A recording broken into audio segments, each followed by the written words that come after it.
హరి ఓం. జయ జగజ్జనని. వెంటనే ఆ యొక్క ధర్మాన్ని మర్చిపోయి పుణ్యం చేసిన దానివల్ల మనకి జన్మ వచ్చింది, ఉత్తమమైన పదవులు, ఉత్తమమైన గుణాలు, ఇవన్నీ కూడా కర్మానుసారమే సంభవిస్తుంది, ప్రాప్తిస్తూ ఉంటుంది. ఇలా ఆలోచించినప్పుడు మానవులు వారు కష్టాల గురించి ఆలోచించరు, బాధల గురించి ఆలోచించరు, దుఃఖాల గురించి ఆలోచించరు, అలాంటి వాళ్ళ గురించి కూడా ఆలోచించరు. ఎటువంటి పరిస్థితుల్లో కూడా 80% ఇలా ఉండొచ్చు. అంటే ఏమి, మామూలు వాళ్ళు పడే కష్టాలు, బాధలు, అనేక విధాలైనటువంటి రోగాలు ఇవంతా ఉంటాయి. వీటన్నిటి గురించి నాకెందుకు అని అనుకునే వాళ్ళు ఉంటారు. మూర్ఖ సిక్కవమణులు అని చెప్పుకోవచ్చు వాళ్ళని. ఎందుకు? నీకు జ్ఞానం లేదు కాబట్టి మూర్ఖుడివి. జ్ఞానం ఉంటే నువ్వు మూర్ఖత్వం మానేసి, మనకు ఈ అధికారం దేనికి ఇచ్చారు? ఎవరైతే దీనావస్థలో ఉన్నారో, ఎవరైతే దుస్థితిలో ఉన్నారో, ఎవరు సహాయం అడుగుతున్నారు, ఎవరికి ఏ సహాయం కావాలో, న్యాయం జరగని వాళ్ళు, ధర్మం తెలియని వాళ్ళు పడే కష్టాలు, అదేవిధంగా బ్రతుకు తెరువు కోసం సరైన బ్రతుకు తెరువు లేదని జీవించేవాళ్ళు అనేక విధాలుగా ఉన్నారు. ఈ విధంగా ఉండే వాళ్ళందరూ కూడా అధికారంలో ఉన్నవాళ్ళు, పదవులు వచ్చినటువంటి వాళ్ళు వాళ్ళని పట్టించుకోవాలి, వాళ్ళకి సేవ చేయాలి. అప్పుడే వీళ్ళకి దేవతామూర్తులటువంటి ముక్తి లభిస్తుంది. అంటే దేవతామూర్తులకు ఉద్భవిస్తారు. ముక్తి పొందాలి అంటే దానికి ఇంకా అనేక మెట్లు దాటుకుంటూ వెళ్ళాలి అంటారు ఇక్కడ మనకు వ్యాస భగవానుల వారు. అలా చెప్తూ మళ్ళా నిరుపేదలుగా జన్మించారు పేదవాళ్ళు. దాంట్లో కూడా మధ్యతరగతి పేదవాళ్ళు, ఇంకొంచెం తక్కువ స్థాయి పేదవారు, ఇంకొంచెం రోగిష్టి వాళ్ళు, రోగాలు, ఇవన్నీ మన కంటికి కనబడుతున్నవన్నీ తెలుస్తూ ఉంది. ఈ తేడాలు ఎందుకు వచ్చిందని మనం అనేక విధాలుగా అనుకుంటూ ఉంటాం కూడా. అయితే ఇక్కడ నారద మహర్షి చెప్పారంటే, పరీక్షిత్ మహారాజా, మానవులకు కష్టాలు వస్తాయి. ఎందుకు? పాపకర్మలను అనుసరించి, పుణ్యకర్మలను అనుసరించి మానవులకు కూడా ఇలాంటివి ఉంటాయి. ఇప్పుడు ఉన్నత కులాలను చెప్పుకున్నాం. అది ఆ ఉన్నతమైనది కూడా ఏదో కాస్త ఉన్నత వర్ణాశ్రమ ధర్మంలో పుట్టడం అనేది అది కూడా ఒక పుణ్యమే. ఎందుకు? వర్ణాశ్రమ ధర్మం ఏర్పరిచినప్పుడు ఒక్కొక్కరికి ఒక్కొక్క కర్మ అప్పచెప్పబడింది.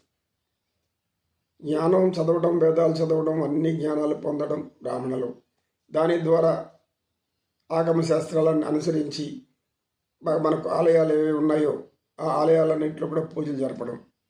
ద్వాపరయుగం వరకు మహాశక్తి ఆలయం, పరమేశ్వరుడు, ఈశ్వరలింగం, ఈ యొక్క ఈశ్వర సంబంధమైనటువంటి ఎక్కువగా ఉండేటి. అప్పుడు ఎక్కడ కూడా రాముని చెందినది కానీ కృష్ణుడు ఆలయాల కన్నా పుట్టలేవు మనకు. ద్వాపరయుగంలో, త్రేతాయుగంలో కూడా అంతే, పరమేశ్వరుడు, జగన్మాత, ఆదిపరాశక్తి. ఇప్పుడు చూసినట్లయితే మానవులు బాధలు పడుతున్న వారు చూసి, ఎప్పుడైతే అధికారంలోకి వచ్చినారు, నీకు పదవి చేసి పట్టినారు, మీకు ఉన్నతమైనటువంటి స్థితి వచ్చింది, ఉన్నతమైన అధ్యాపకుడయ్యావు, ఉపాధ్యాయుడయ్యావు, అది కూడా ఉన్నతమైందే. విద్య బోధించడం అంటే మన సామాన్య విషయం కాదు కదా. ఇంకా పెద్ద పెద్ద కాలేజీల్లో, కళాశాలల్లో పనిచేస్తే అది ఆ యొక్క అవకాశం ఇచ్చాడు దేవుడు. ఈ అవకాశం ఎందుకు ఇచ్చారు నీకు? చదువురాలను చదువు చెప్పి జ్ఞానవంతులుగా తయారు చేయమని. వాళ్ళని కూడా మీలాగా జ్ఞానవంతులుగా తీసుకురావడం మీ ధర్మం. ఎంతమంది ధర్మాన్ని ఆచరిస్తున్నారు? వాళ్ళు ఇక్కడ చేపెట్టుకొని చెప్పుకోవాలి. నా యొక్క ఇవ్వబడినటువంటి, నాకు భగవంతుడు ఇవ్వబడినటువంటి బాధ్యత, ధర్మం, కర్తవ్యం, సంతోషం, సుఖం ఎవరికి ఇవ్వాలి, దేనివల్ల ఈ సంతోషం, సుఖం వస్తుంది, ఇవన్నీ కూడా ఆలోచించుకొని మనం ఇచ్చినటువంటి కర్మలకు న్యాయం చేకూరుస్తూ ఉంటే ఒక ఉన్నతమైన జ్ఞానం, ఉన్నతమైన జీవనం దైవలోకాల్లో, అంటే యక్ష గంధర్వ కిన్నెర పురుష అప్సరస భూలోక సువర్లోక అతల కుతల పాతాళలో కలిగినవి ఎన్నో ఉన్నాయి కదా, మన పురాణాల్లో ఉన్నాయి. ఇవన్నీ అక్కడ జన్మలు వచ్చేదానికి అవకాశం ఉంటుంది అని చెప్తూ అద్భుతమైన రహస్యం చెప్తారు. ఆయన ఏం చెప్తారంటే, వేదవ్యాసుల వారు మహాజ్ఞాని. ఆయన ఎంత మానవ జీవిత కర్మలను బాగా జీర్ణించుకొని తెలుసుకొని ఈ యొక్క భాగవతం రచించారు. ఆయన సామాన్యం కాదు. ఎందుకు? సాక్షాత్ విష్ణు స్వరూపం కాబట్టి, విష్ణు అంశం కాబట్టి. ఇప్పుడు ఉదాహరణకు కొందరికి చెప్పులు లేకుండా నడిచేవాళ్ళు ఉంటారు. అంటే పాదరక్షలు ఉండేవి కావు. అంత భేద స్థితిలో ఉంటారు వాళ్ళు.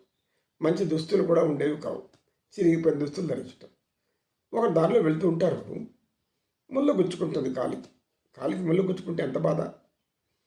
భయంకరమైన బాధ. చెప్పులో రాయి, చెవులో జోరిగా, కంటిలో నలుసు, కాలిలో ముళ్ళు, ఇంటిలో పోరు ఇంతింత గాదయ్య, విశ్వదాభిరామ వినువేమ. అంతే కదా. కంట్లో నలిసి పడితే తనకు అది పోయేంతవరకు మనకు ఒక నరకంలాగా ఉంటుంది. ముళ్ళు కూడా అంతే. కాళ్ళలో ముళ్ళు గుచ్చుకుని దాన్ని తీసేసేసి దానికి ఏదో గాయానికి మందు వేయకపోతే మనం అష్ట కష్టాలు పడాలి, నానా బాధలు పడాల్సిందే.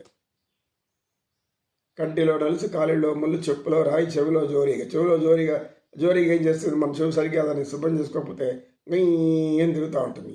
తల పట్టుకొని ఏది తరిగిన మళ్ళీ వస్తూ ఉంటుంది ఈగ. ఇట్లా వీటి వలన బాధలు అనుభవించాక అవి తొలగిపోతే ఎంత సంతోషం వస్తుంది, ఎంత హాయిగా ఉంటుంది. ముళ్ళు గుచ్చుకున్నప్పుడు ఎంత బాధో ఆ ముళ్ళు తీసినాక నీకు ఎంత ఆనందంగా ఉంటుంది. కంట్లో నలుసు పడ్డం, ఆ నలుసు తీసేసినాక ఎంత నీకు బా పెద్ద కష్టం పోయింది అంటే అంత చిన్నదాన్ని అంత కష్టం పోయింది అనుకుంటున్నాం. అప్పుడు ఏం ఆలోచించాలి? మనం ఈ స్థితిలో ఉన్నాము అంటే కారణం సరైనటువంటి పుణ్యం చేయలేదు అని. ఈ విధంగా అనేక విధాల కష్టాలు పడుతున్న మానవులు పడి పేదరికంలో పడి అనేక ఒక పూటకు కూడా తిండి లేకుండా, సరైనటువంటి మరణ సమయంలో కూడా ఎవరు తోడు లేకుండా అనేక విధాలుగా జీవిస్తూ ఉండేవాళ్ళు. ఆ విధమైనటువంటి వారు ఎప్పుడు జ్ఞానం వస్తుంది వాళ్ళకి తెలుసా అని చెప్తారాయన. ఎప్పుడైతే ఈ బాధలన్నీ, ఈ కష్టాలన్నీ మన కర్మానుసారం వచ్చింది, మన కర్మం మనం వదిలించుకోకపోతే మనకు ఇంక రాను ఇంకా నీచమైన జన్మలు వస్తాయి అని ఆలోచించి పడి వారు ఏం చేస్తారంటే అక్కడ జ్ఞానోదయం అవుతుంది వాళ్ళకి. ఏ జ్ఞానోదయం అవుతుంది? ఎవరు మన యొక్క పాపాలను తొలగించగలరు? ఎవరు ఈ కష్టాలు తీర్చగలరు? ఎవరు మనకు ఆనందాన్ని కలగజేయగలరు? ఎవరు మనకు ప్రశాంతతని ఇవ్వగలరు? ఎవరు ఈ దినస్థితిని పోగొట్టగలరు? ఈ యొక్క భయంకరమైన బ్రతుకుని కాలు లేక, కన్ను లేక, చెవులు లేక, ముక్కు లేక ఇన్ని లోపాలతో జీవించడం ఎంత దుర్భర జీవితం అనేది వాళ్ళలో రాను పరివర్తన చెంది అప్పుడు గుర్తుకొస్తారు. ఎవరు గుర్తుకొస్తారు? మహానుభావుడు పరమేశ్వరుడు, ఈశ్వరుడు అప్పుడు గుర్తుకొస్తారు. తండ్రి నీవే తప్ప ఇదపరం బెరుగా, నాకు నీకంటే దిక్కు లేదు స్వామి, ఎవరు దిక్కే లేదు నాకు.